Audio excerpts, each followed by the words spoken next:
Good morning, everybody. Okay, I'll just be very short here. This is our framework. The good thing is we already have our cover. That's one thing we have. No, actually, this is just, I'm going to describe exactly what others have described. We go through the different steps, but we have some bit of amendments, yeah?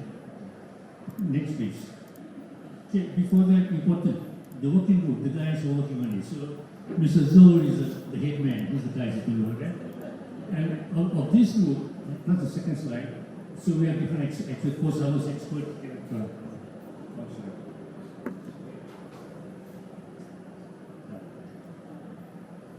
So this is our group. We have post-hours experts and agronomies and climate experts. So I think this is, the group is important, the whole team. And this is the whole thing, plus of course number 12 is the last guy team. Very strong team, okay?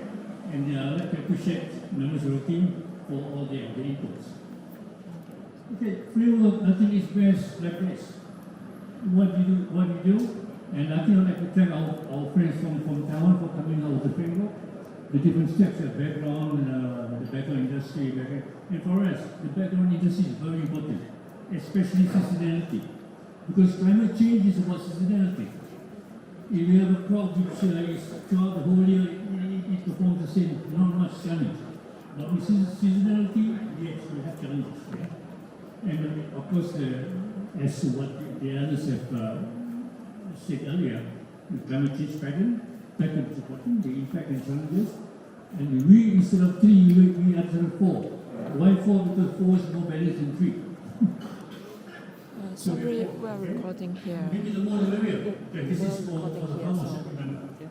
And then take a photo, please. We have details of climate change on each food type according to growth stages. So what's different is we have added for growth stages instead of flowering, I think crop establishment very important, which is not in the original document.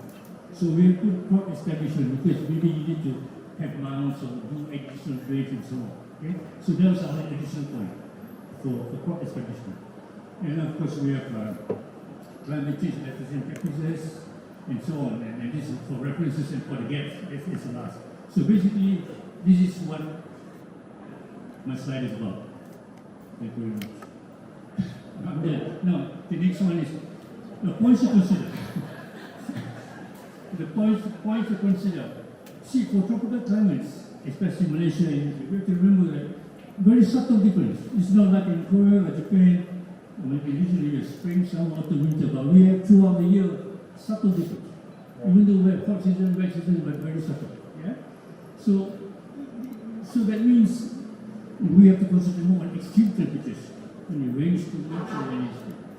But the point is we don't have any seasons, but that tells you how are you going to set up your adaptation practices.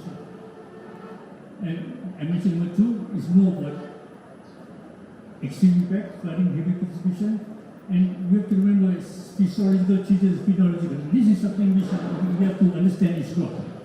Yeah, because physiologically is crop handles things. And let me tell you, crops or trees are very resilient, they're like us, very resilient. And sometimes they adjust. The crop itself can adjust to the different situation. Yeah? So something we have to consider, the impact of sick and salts. We have to understand that. The seasons have a great impact on that. And we don't talk much of fertilization, but to me it is important. To us it's important because, for example, calcium. In mango, if it's so hot and rain, it cracks. But if you have more calcium, probably you can reduce the impact. And boron is something good, it's a macronutrient which is beneficial for the quality of the food. So we have to incorporate all this when we make our recommendations. Timing of farm practices according to climate change. This is, now we know like seasonally, especially because we know what is coming and we time our practices. And things like growth stages, I mentioned earlier, we need to put establishment because it's important here, and growth element and so on. So this is, the rest is standard, but we just included extra of establishment.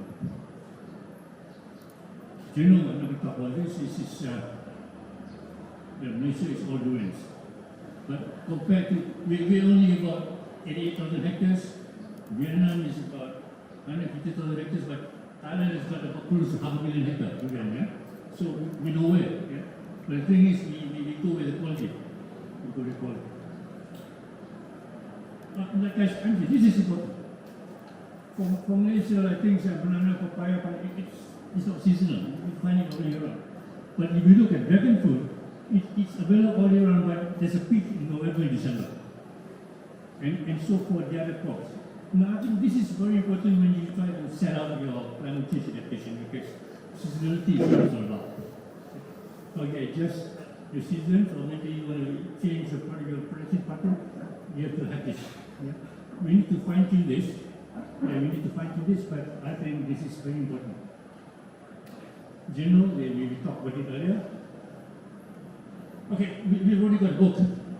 Not ready, we just have the structure. I think everybody knows. So I think the important thing, at the beginning, background is important, and I mentioned the fruit seasonality, because that's the story. Yeah? And I think the other thing we have to talk about is, before we go down to climate change, we have to talk about key challenges. Now, in your key challenges, if you don't have climate change, then we don't have to have a book. So in your key challenges, in sustaining your food industry in Malaysia, you must say climate change is one of the key challenges. Then this document is pertinent. If it's not in your key challenges, then it's not pertinent. So in Malaysia, it is pertinent. So we have one of those. So we have other things, pest and disease, we have quality problems, but we need to have that in the book. And identifying quality crops. So basically, this is it. For example, for durian, we have all this. So all this list is already there. It's already in the guidelines. Very good. We're just following what's in the guidelines now. Okay. Now these are the fruits. It's how it looks like in the book. The uncompleted book. But we have four here. Why do we choose four? Well, pineapple is an animal. And in Malaysia, the system is 1-0. That means plant once, you destroy, and you plant new one. In some countries, it's 1-1. That means plant once and 1-2. So it calls for different practices. Yeah? When you look at it. Papaya is 2-3 years. Maybe. So but for durian and jackfruit, they are perennials. They go on for 20 years. Yeah? So it's different. Of course, durian is an exception because it's lucrative. Okay, this is all based on what's been, given to us. We do exactly what the guideline says. Yeah. Okay. This is all my vegetative growth. This is normal thing. Yeah. Same thing. Same. I'm not going to go details on this. Same, but the important thing is for each practice, we have to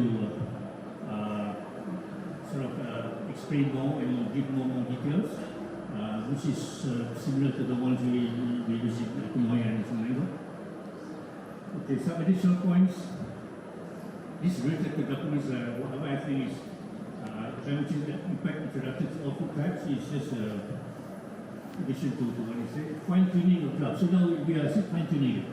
We're looking at fine-tuning what is there, what was ready. And draft on Kumoya mango can be used as an example with slight modifications. So maybe we should add an executive summary, have some case studies, and some examples, on the ground. And of course, additional images, put some relevant pictures, and maybe some case studies, something done which is proven. And this is the thing. Thank you very much. Thank you very much, Mr. Yacob, for this